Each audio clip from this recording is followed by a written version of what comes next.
নমস্কার। ডাকবাক্সের আরেকটি নতুন পর্বে আপনাদের জানাই স্বাগত।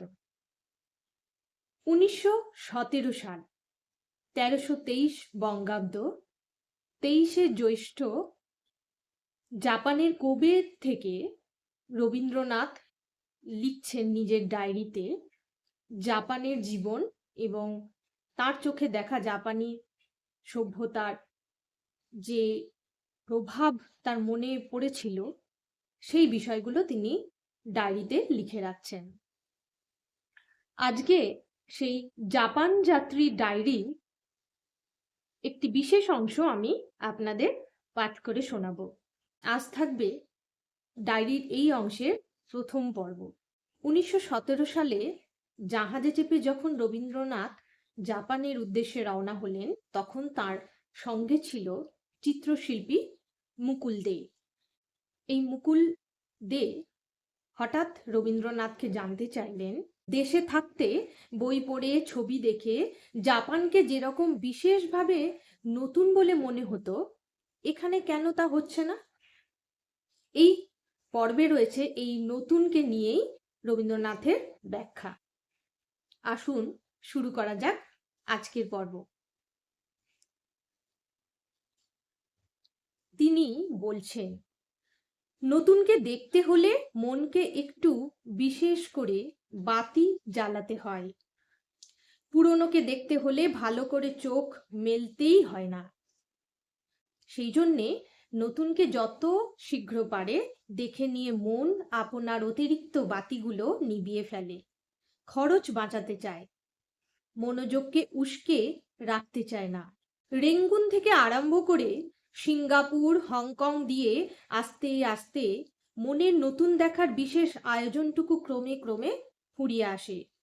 যখন বিদেশি সমুদ্রের একোণে ওকোণে ন্যাড়া ন্যাড়া পাহাড়গুলো উঁকি মারতে থাকে তখন বলতে থাকি, বাহ।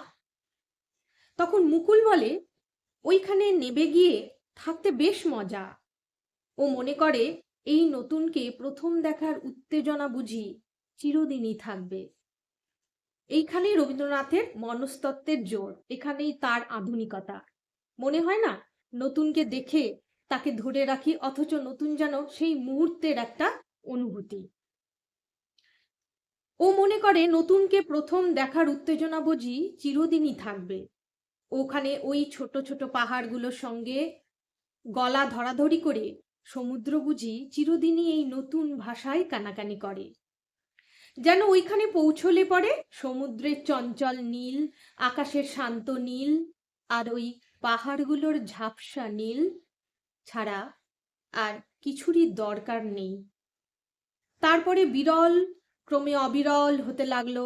ক্ষণে ক্ষণে আমাদের জাহাজ এক একটা দ্বীপের গা ঘেঁষে চলল। তখন দেখি দূরবীন টেবিলের উপরে অনাদরে পড়ে থাকে, মন আর সাড়া দেয় না। যখন দেখবার সামগ্রী বেড়ে ওঠে তখন দেখাটাই কমে যায়। নতুনকে ভোগ করে নতুনের খিদে ক্রমে ক্রমে জমে যায়। সপ্তাহখানেক জাপানে আছি, কিন্তু মনে হচ্ছে যেন অনেক দিন আছি। তার মানে পথ ঘাট গাছপালা লোকজনের যেটুকু নতুন সেটুকু তেমন গভীর নয়। তাদের মধ্যে যেটা পুরনো সেইটাই পরিমাণে বেশি। অফুরান নতুন কোথাও নেই, অর্থাৎ যার সঙ্গে আমাদের চির পরিচিত খাপ খায় না। জগতে এমন অসঙ্গত কিছুই নেই। প্রথমে ধাঁ করে চোখে পড়ে যেগুলো হঠাৎ আমাদের মনের অভ্যাসের সঙ্গে মেলে না। তারপরে পুরনোর সঙ্গে নতুনের যে যে অংশের রং মিলে যায়, চেহারার কাছাকাছি আসে, মন তাড়াতাড়ি সেগুলোকেই পাশাপাশি সাজিয়ে নিয়ে তাদের সঙ্গে ব্যবহারে প্রবৃত্ত হয়। তাস খেলতে বসে আমরা হাতে কাগজ পেলে রং এবং মূল্য অনুসারে তাদের পরপর সাজিয়ে নিই। এও সেই রকম। শুধু তো নতুনকে দেখে যাওয়া নয়, তার সঙ্গে যে ব্যবহার করতে হবে। কাজেই মন তাকে নিজের পুরনোর কাঠামোর মধ্যে যত শীঘ্র পারে গুছিয়ে নেয়। যেই গোছানো হয় তখন দেখতে পায় তত বেশি নতুন নয় যতটা গোড়ায় মনে হয়েছিল। আসলে পুরনো ভঙ্গিটাই নতুন। তারপরে আর এক মুশকিল হয়েছে। এই যে দেখতে পাচ্ছি পৃথিবীর সকল সভ্য জাতি বর্তমানকালে ছাঁচে ঢালাই হয়ে একই রকম চেহারা অথবা চেহারার অভাব ধারণ করছে। আমার এই জানালায় বসে কবে সাহেবের দিকে তাকিয়ে এই যা দেখছি, এ তো লোহার জাপান, এ তো রক্ত মাংসের নয়। এদিকে আমার জানালা, আর একদিকে সমুদ্র, এর মাঝখানে শহর। চীনেরা যেরকম বিকট মূর্তি ড্রাগন আঁকে, সেই রকম আঁকা বাঁকা বিপুল দেহ নিয়ে যেন সবুজ পৃথিবীটাকে খেয়ে ফেলেছে। গায়ে গায়ে ঘেঁষাঘেঁষি লোহার চালগুলো ঠিক যেন তারই পিঠের আঁশের মতো রৌদ্রে ঝকঝক করছে। বড় কঠিন, বড় কুৎসিত এই দরকার নামক দৈত্যটা। প্রকৃতির মধ্যে মানুষের যে অন্ন আছে তা ফলে শস্যে বিচিত্র এবং সুন্দর, কিন্তু এই অন্নকে যখন গ্রাস করতে যাই তখন তাকে তালপাখি একটা পিণ্ড করে তুলি। তখন বিশেষত্বকে দরকারের চাপে পিষে ফেলি। কবি সাহেবের পিঠের দিকে তাকিয়ে বুঝতে পারি মানুষের দরকার পদার্থটা স্বভাবের বিচিত্রতাকে একাকার করে দিয়েছে। মানুষের দরকার আছে এই কথাটাই ক্রমাগত বাড়তে বাড়তে হাঁ করতে করতে পৃথিবীর অধিকাংশকে গ্রাস করে ফেলেছে। প্রকৃতিও কেবল দরকারের সামগ্রী, মানুষও কেবল দরকারের মানুষ হয়ে আসছে। যেদিন থেকে কলকাতা ছেড়ে বেরিয়েছি, ঘাটে ঘাটে দেশে দেশে এইটাই খুব বড় করে দেখতে পাচ্ছি। মানুষের দরকার মানুষের পূর্ণতাকে যে কতখানি ছাড়িয়ে যাচ্ছে, এর আগে কোনোদিন আমি সেটা স্পষ্ট করে দেখতে পাইনি। একসময় মানুষ এই দরকারকে ছোট করে দেখেছিল। ব্যবসাকে তারা নিচের জায়গা দিয়েছিল, টাকা রোজগার করাটাকে সম্মান করেনি। দেব পূজা করে, বিদ্যা দান করে, আনন্দ দান করে যারা টাকা নিয়েছে মানুষ তাদের ঘৃণা করেছে।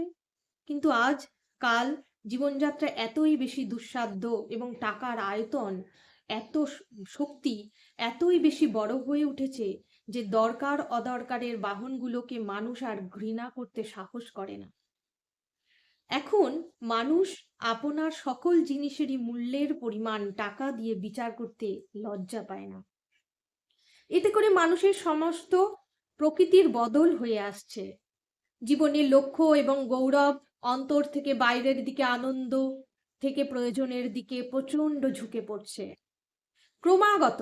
মানুষ ক্রমাগত নিজেকে বিক্রি করতে বিন্দু মাত্র সংকোচ বোধ করছে না। ক্রমশই সমাজের মধ্যে এমন একটা বদল হয়ে আসছে, টাকায় যে মানুষের যোগ্যতা রূপে প্রকাশ পাচ্ছে, অথচ এটা কেবল দায়ে পড়ে ঘটছে। প্রকৃতপক্ষে এটা সত্য নয়। তাই এ সময়ে যে মানুষ মনুষ্যত্বের খাতিরে টাকাকে অবজ্ঞা করতে জানতো, এখন সে টাকার খাতিরে মনুষ্যত্বকে অবজ্ঞা করছে। রাজতন্ত্র, সমাজতন্ত্রে, ঘরে বাইরে সর্বত্র তার পরিচয় কুৎসিত হয়ে উঠছে। কিন্তু বিভৎসতাকে দেখতে পাচ্ছি নে, কেননা লোভে দুই চোখ আচ্ছন্ন।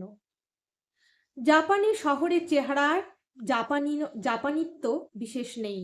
মানুষের সাজ সজ্জা থেকেও জাপান ক্রমশ বিদায় নিচ্ছে, অর্থাৎ জাপান ঘরের পোশাক ছেড়ে আপিসের পোশাক পরছে। আজকাল পৃথিবী জোড়া একটা আপিস রাজ্য বিস্তীর্ণ হয়েছে। সেটা কোনো বিশেষ দেশ নয়। যেহেতু আপিসের সৃষ্টি আধুনিক ইউরোপ থেকে, সেই জন্য এর বেশ আধুনিক ইউরোপের। কিন্তু প্রকৃতপক্ষে এই বেশে মানুষের বা দেশের পরিচয় দেয় না, আপিস রাজ্যের পরিচয় দেয়। আমাদের দেশেও ডাক্তার বলছে আমাদের ওই হ্যাট কোটের দরকার আছে, আইনজীবীও তাই বলছে, বণিকও তাই বলছে। এমনি করে দরকার জিনিসটা বেড়ে চলতে চলতে সমস্ত পৃথিবীকে কুৎসিতভাবে একাকার করে দিচ্ছে।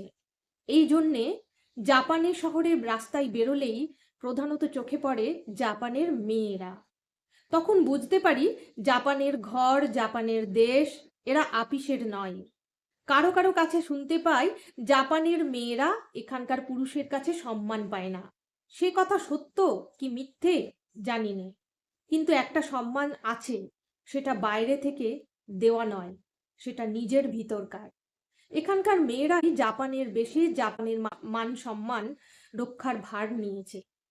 ওরা দরকারকেই সকলের চেয়ে বড় করে খাতির করেনি, সেই জন্যই ওরা নয়ন মনের আনন্দ।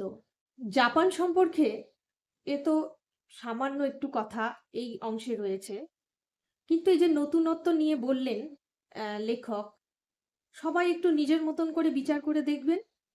প্রথম মুহূর্তে নতুন কিছু দেখার, নতুন কিছু পাওয়ার যে আনন্দ, তা এতটাই ক্ষণস্থায়ী যে সেটাকে অনুভবে আত্মস্থ করার আগেই যেন বিলীন হয়ে যায়। খুব সত্য কথা। সবকিছু আমরা এভাবেই তো মেনে নিই, যা আমাদের পরিচিত অভ্যেস, পুরনোর সঙ্গে খাপে খাপে মিলে যায়। সেই নতুনকেই আমরা নিজেদের করে আপন করে নিই, সেই নতুনকেই আমরা আবার আমাদের পুরনো স্মৃতির ভাণ্ডারে সঞ্চিত করে নতুনের সন্ধানে ব্রতী হই। নতুন আসলে সত্যি সত্যি কিছু নয়, একটা উপলব্ধি মাত্র। রবীন্দ্রনাথ ছাড়া কে আর আমাদের এই উপলব্ধি দেবে বলুন? তাই বারবার তার কাছে, তার দর্শনের কাছে আমাদের ফিরে আসতে হয় জীবনকে সুন্দর করে সাজিয়ে নেওয়ার জন্য। পরের পর্বে আকর্ষণীয় কিছু বিষয় থাকবে। থাকবে জাপানের সৌন্দর্যবোধ, জাপানিদের সৌন্দর্যবোধ আর হৃদয়বোধের মধ্যে বিস্তর যে পার্থক্য রয়েছে সেইটির একটি সুন্দর সাবলীল ব্যাখ্যা তার ডায়েরির পাতা থেকে আমরা পাবো। আমি আপনাদের সামনে সেটাই তুলে ধরার চেষ্টা করব। ততদিন পর্যন্ত সকলে সুস্থ থাকুন, ভালো থাকুন। আজ এই পর্যন্তই থাক। আজ তবে আসি।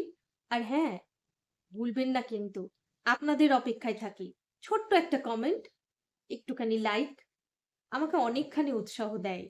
এটা বিনে পয়সায় পাওয়া যায়, কিন্তু এটা দিতেও খরচ হয় না, পেতেও খরচ হয় না। কাজেই যদি এভাবেই পাশে থাকেন, খুব আনন্দ পাবো।